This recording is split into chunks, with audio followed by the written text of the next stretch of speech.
Now we will see western coastal plain. You can see here, this is the western part of India.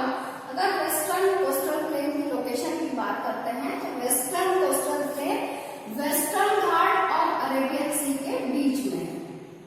और इसका stretch अगर हम देखते हैं तो ये गुजरात से केरल तक फैला हुआ है और ये अपने गुजरात, महाराष्ट्र, गोवा, कर्नाटका और केरल इन राज्यों को कवर करता है।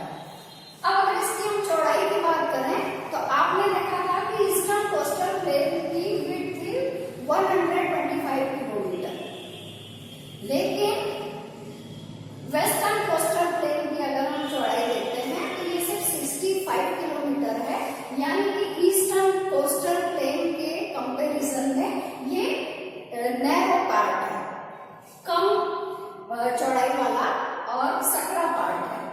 अब अगर इस एरिया के अगर हम कैरेक्टरिस्टिक्स देखते हैं या यहाँ की खासियत देखते हैं तो हम देखते हैं कि ये जो एरिया है पूरा गुजरात से केरल तक ये डेंस वेजिटेशन यानी कि घनी वनस्पति वाला इलाका है, क्योंकि यहाँ पर इस एरिया में आपको वेजिटेशन जो अमाउंट है वो ईस्टर्न कोस्टल प्लेन के कंपैरिजन में ज्यादा देखने को मिलता है। अब वेस्टर्न कोस्टल प्लेन्स को डिटेल में समझने के लिए हम लोग देखते हैं कि western coastal plain is mainly divided into 3 parts. First is Konkan coast, then Kannada plains and this is the Malabar coast.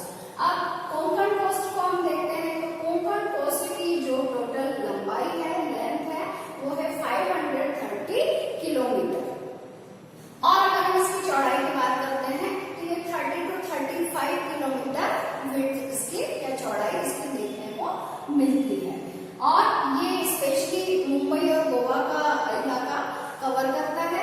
इसके बाद हम आते हैं कन्नड़ प्लेन्स पे, तो कन्नड़ प्लेन्स ये जो इलाका है, ये जो एरिया है, ये वेस्टर्न कोस्टल प्लेन का सबसे नैरो यानी कि सबसे सकरा इलाका है, क्योंकि इसकी लंबाई तो है 525 किलोमीटर, लेकिन इसकी चौड़ाई बहुत कम है, 8 to 25 किलोमीटर अप्रोक्सीमेट।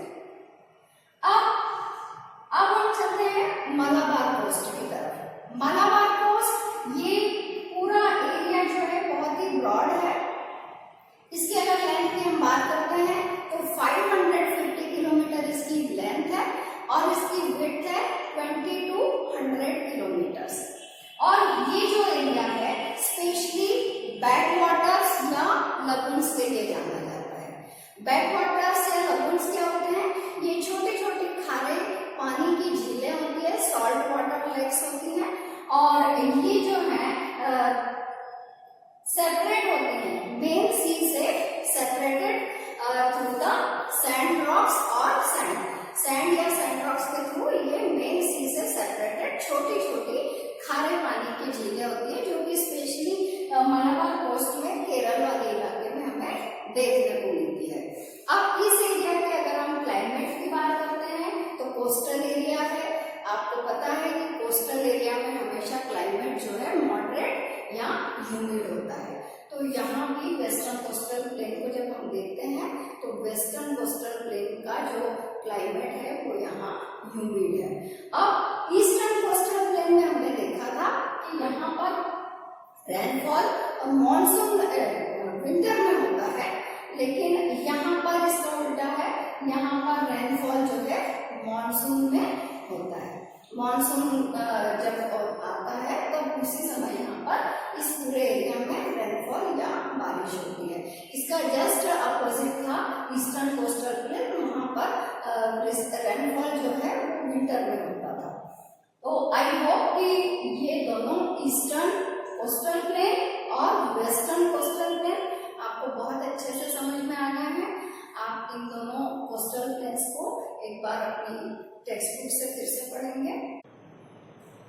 अगर हम ईस्टर्न कोस्टल प्लेन और वेस्टर्न कोस्टल प्लेन को कंपेयर करते हैं तो सबसे पहले हम देखते हैं कि ईस्टर्न कोस्टल प्लेन की चौड़ाई ज्यादा थी और western coastal plane comparison eastern coastal plain के कंपैरिजन में इसकी चौड़ाई कम है। जब हमने देखा है कि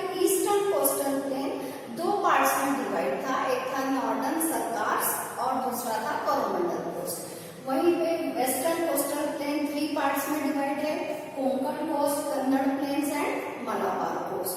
अब यहाँ दोनों जगह में हमने देखा था कि ईस्टर्न कोस्टल प्लेन में विंटर में बारिश होती है, जबकि वेस्टर्न कोस्टल प्लेन्स में मॉनसून में बारिश होती है। साथ में हमने ये देखा है कि यहाँ वेजिटेशन का जो अमाउंट था इतना ज्यादा नहीं था, जबकि वेस्टर्न कोस्टल प्लेन्स में डेंस वेजिटेशन देखने को मिलती है।